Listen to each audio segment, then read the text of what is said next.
At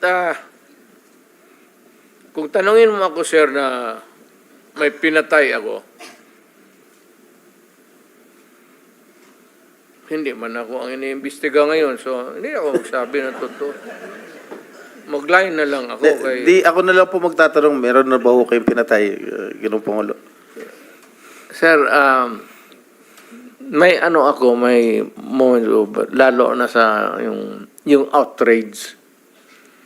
Yung hindi ko matanggap yung minsan yung pamilya na ubusin mo, patayin mo, tapos i-rape mo.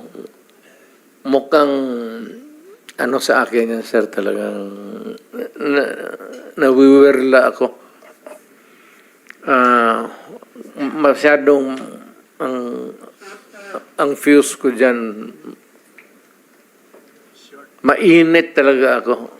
Alam nila yan. Kaya behave.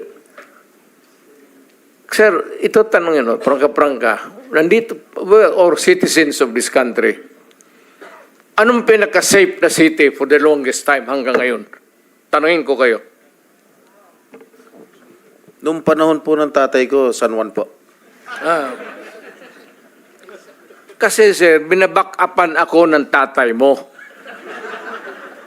O totoo, huwag na lang tayo ilabas na lang natin. Ang sabi ng tatay mo sa akin, sir, you do what you have to do to make your city safe. Kasi ang Davao nababalitaan na maganda. Kaya ang Davao nag-flourish. Kaya ang Davao malinis. Kaya ang Davao ngayon, anytime maglakad ka, walang gagalaw sa iyo. Alam ng tao kasi pag magkamali sila, hindi yung police, they have to deal with me. Dapat ako ang imbestigahin dito kung extrajudicial killing. Wala yan sila.